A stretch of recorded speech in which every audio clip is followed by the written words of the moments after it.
Okay, let's check how to activate the sound and teach 5.0 W205 C Class. Okay, now we play music.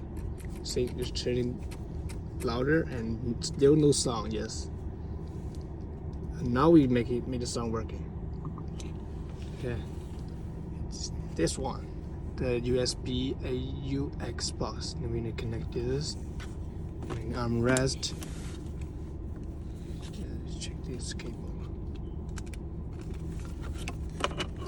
USB port.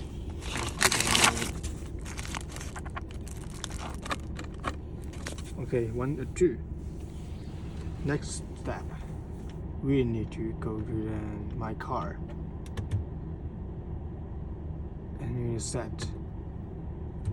Yeah, you see, animation and media disco, memory card, media in phase 1. Because you here you put one and now we need in phase 1 USB AUX. Okay. Now we select this one and click the screen back to Android. Now we go music.